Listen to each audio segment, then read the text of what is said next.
কিন্তু তৃণমূলকে ছোট করতে গিয়ে বাংলার 10 কোটি মানুষকে যেভাবে এরা পরিকল্পিতভাবে কলুষিত করেছে, মায়েদের সম্ভ্রম, সম্মান, মর্যাদা 2000 টাকার বিনিময়ে এই ভারতীয় জনতা পার্টির নেতারা দিল্লির বুকে তল্পিবাহকতা করে দিল্লির নেতাদের কৃতদাসত্ব করে বিক্রি করে দিয়েছে।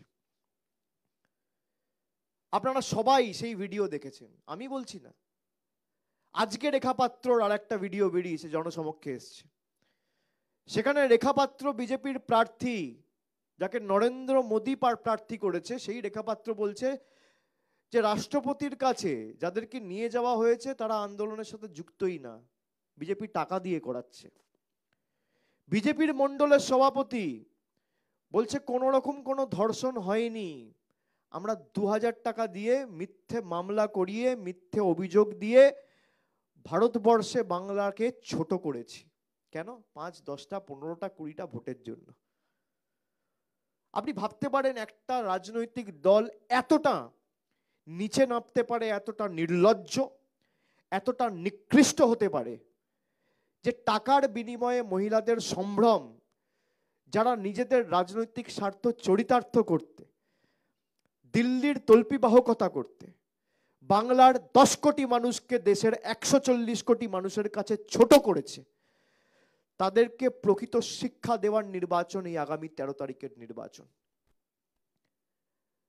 এদের নেত্রী সভা করে বলেছে যে বাংলায় বিজেপি ভালো ফল করলে আমরা লক্ষ্মীর ভান্ডার বন্ধ করব।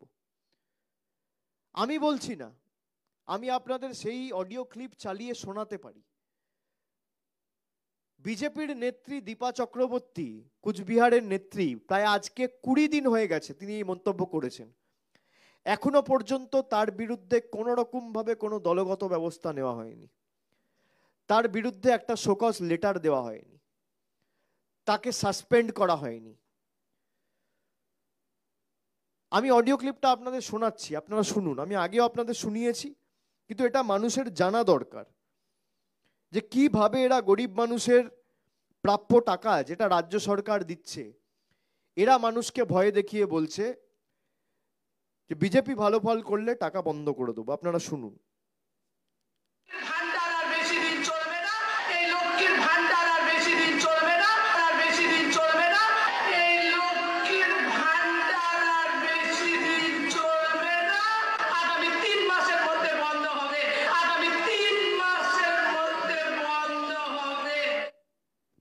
শুনলেন সবাই? আরো একবার চালাচ্ছি, শুনুন।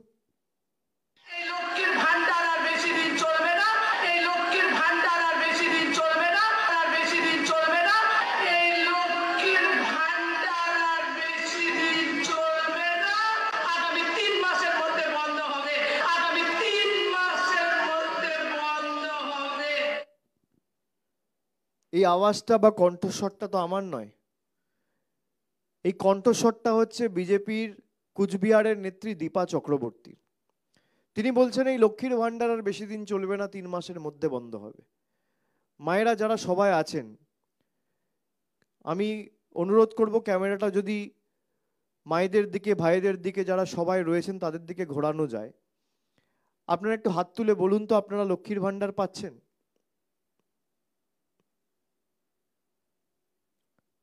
সবাই লক্ষ্মীর ভান্ডার পাচ্ছেন?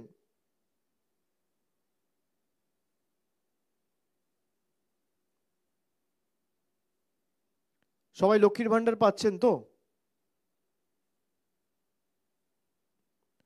আমি আপনাদের যে অডিও ক্লিপটা শোনালাম, আপনারা নিশ্চয়ই শুনেছেন যে বিজেপি যেভাবে গরিব মানুষের 100 দিনের টাকা বন্ধ করেছে, বিজেপি যেভাবে রাস্তার টাকা, বাড়ির টাকা, আবাসের টাকা বন্ধ করেছে, লক্ষ্মীর ভান্ডারের টাকা এরা বন্ধ করতে চায়। আমি আপনাদের কথা দিচ্ছি যে চিন্তার কোনো কারণ নেই। আপনারা কেউ ভাবতেই পারেন বিজেপি তো জিতে 2019 সালে জেতার পর বাংলার 100 দিনের টাকা বন্ধ করে দিয়েছে, আবাসের টাকা বন্ধ করে দিয়েছে, তাহলে হতে পারে এটা লক্ষ্মীর ভান্ডারের টাকাও বন্ধ করে দেবে। যতদিন বাংলায় তৃণমূলের সরকার রয়েছে এবং যতদিন আপনাদের জেলায় তৃণমূল কংগ্রেসের প্রতিনিধিরা, জনপ্রতিনিধিরা রয়েছে, এবং যতদিন আমাদের মামাটি মানুষের সরকার থাকবে, আমাদের প্রার্থীরা আপনাদের আশীর্বাদ পাবে, ততদিন আপনার লক্ষ্মীর ভাণ্ডারে বিজেপি চোখ তুলে তাকানোর দুঃসাহস করতে পারবে না। আপনি যেভাবে মাসের প্রথমে, দ্বিতীয় তারিখে, তৃতীয় তারিখে লক্ষ্মীর ভাণ্ডার পাচ্ছেন, একইভাবে যতদিন তৃণমূল কংগ্রেসের সরকার বাংলায় থাকবে ততদিন আপনি মাসের শুরুতে লক্ষ্মীর ভাণ্ডার পাবেন। ভারতবর্ষের প্রধানমন্ত্রী চাইলেও আপনার লক্ষ্মীর ভাণ্ডারে হাত দিতে পারবে না যতদিন আমরা বেঁচে আছি। আপনি যেভাবে পাচ্ছেন প্রতি বছর 12 মাস, আগে 500 টাকা পেতেন, এখন 1000 টাকা পাচ্ছেন। আগে বছরে 6000 টাকা পেতেন, এখন বছরে 12,000 টাকা পাচ্ছেন। একইভাবে আপনি লক্ষ্মীর ভাণ্ডার প্রতি বছর পাবেন, প্রতি মাসে পাবেন। বছরে 12 বার আর মাসের প্রথম এক সপ্তাহের মধ্যে আপনি লক্ষ্মীর ভাণ্ডার পাবেন। আপনারা দেখুন, গতকাল সন্দেশখালি নিয়ে বাঁকুড়ায় একটি সভা হচ্ছিল, সেখানে বিজেপির এক নেতা যাচ্ছিল। তাকে আক্রমণ মানে রাজনৈতিকভাবে স্লোগান দেওয়ার পরে সবার মাথা তো এখন পাগল হয়ে যাচ্ছে। গরম যত বাড়ছে, বিজেপিরা রাজনৈতিকভাবে তো লড়াই করতে পারছে না, মানসিকভাবে ভারসাম্যহীন হয়ে পড়ছে। এবং মহিলাদের বিরুদ্ধে কি শব্দবন্ধ এরা ব্যবহার করছে, অশালীন কুরুচিকর শব্দ। মা বাবা তুলে গালাগালি আগে আমাদের দিত, তৃণমূলের কর্মীদের দিত, নেতাদের দিত, এখন বাংলার মানুষকে, বাংলার মহিলাদের অশালীন শব্দবন্ধ ব্যবহার করে আক্রমণ করছে। এই কারণে আমরা বিজেপিকে বাংলা বিরোধী বলছি। যেভাবে বাংলার 10 কোটি মানুষকে দেশের কাছে নিজেদের 10টা-15টা ভোট বাড়াতে কলুষিত করেছো, ছোট করেছো, মানুষের মান সম্মান ধুলোয় মিটিয়ে দিয়েছো, এই কারণে তোমাদের বাংলা বিরোধী বলছি। আমরা বাংলা বিরোধী এই কারণে বলছি, তার কারণ বাংলার মনীষীদের তোমরা অপমান করেছো, বাংলার কৃষ্টি সংস্কৃতিকে অপমান করেছো। গরিব মানুষের 1,65,000 কোটি টাকা এখনো রাজ্য সরকারের বন্ধ করে রেখেছো। সন্দেশখালি তৈরি করে সংবাদ মাধ্যমের একাংশের সাথে হাত মিলিয়ে,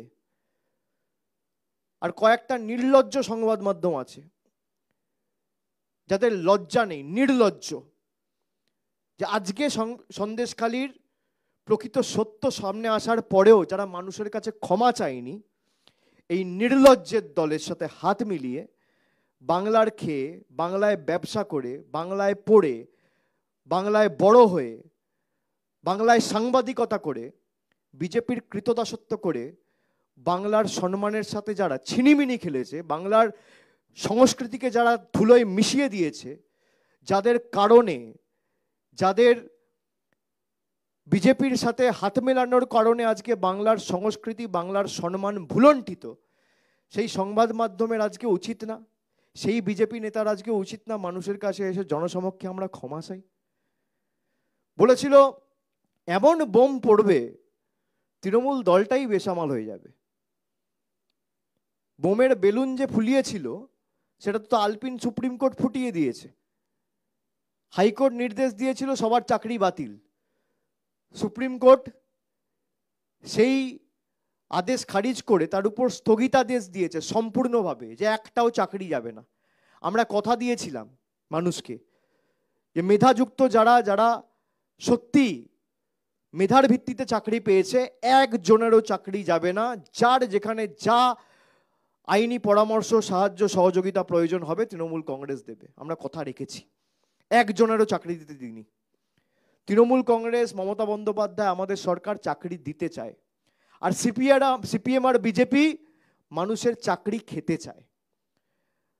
কিছু হলেই হাইকোর্টে গিয়ে মামলা, চাকরি বাতিল করো। হিন্দু ধর্মের ধারক আর বাহক নিজেদেরকে দাবি করে, যখন আমাদের সরকার রাজ্যের সব রেজিস্টার্ড ক্লাবকে দুর্গাপুজোর প্রসার ঘটানোর জন্য প্রত্যেকটা ক্লাবকে 50,000 টাকা আর্থিক সাহায্য করে, এই বিজেপি সিপিএম হাত মিলিয়ে একে অপরের সাগরেদ হয়ে কলকাতা হাইকোর্টে গিয়ে পিআইএল করে দুর্গাপুজোর টাকা আটকাতে চায়। তারা নাকি হিন্দু ধর্মের ধারক আর বাহক? তারা নারী ক্ষমতায়ন নিয়ে কথা বলে। আমি আপনাদের বলবো যে আপনারা দেখুন কিভাবে এদের আমলে গত 10 বছরে মহিলাদের সম্মান ভুলণ্ঠিত। মহিলাদের প্রতি গতকাল বিজেপির বিরোধী দল নেতা কি শব্দবন্ধ ব্যবহার করেছে? কোনো ব্যবস্থা নিয়েছে বিজেপির রাজ্য নেতৃত্ব বা কেন্দ্রীয় নেতৃত্ব? কুস্তিগিররা যারা দেশের জন্য সোনার পদক নিয়ে এসছে, তারা ব্রিজভূষণ সিং এর বিরুদ্ধে শ্লীলতাহানির অভিযোগ করেছিল, প্রায় 2 বছর হতে চলল। কোনো ব্যবস্থা নিয়েছে ব্রিজভূষণ সিং এর বিরুদ্ধে বিজেপির কেন্দ্রীয় নেতৃত্ব? উল্টে তার ছেলেকে এবার লোকসভা ভোটে দাঁড় করানো হয়েছে বিজেপির প্রার্থী করে। শুধু তাই নয়, উন্নাও, হাতরাস, বিলকিস বানুর ধর্ষককারীরা, তাদেরকে মালা পরিয়ে বিজেপির মঞ্চে স্টেজে বসিয়ে তাদেরকে আরো প্রচারের আলোয় আনা হয়েছে, আলোকিত করা হয়েছে। তাদের কাছে আমরা নারী ক্ষমতায়নের মডেল শিখব? যারা তপশিলি জাতি উপজাতি তালিকাভুক্ত মানুষের রক্ষক এবং রক্ষাকর্তা হিসেবে নিজেদের দাবি করে, যাদের আমলে, যাদের রাজ্যে, যাদের ডবল ইঞ্জিন সরকারের অধীনে আমলে সব থেকে বেশি তপশিলীদের উপর অত্যাচার হয়েছে, সেই যোগী আদিত্যনাথ বাংলায় এসে ভাষণ দেবে? ভারতবর্ষের সব থেকে বেশি তপশিলীদের উপর যদি অত্যাচার হয়ে থাকে এবং কোনো রাজ্যে হয়ে থাকে, সেই রাজ্যের নাম উত্তরপ্রদেশ।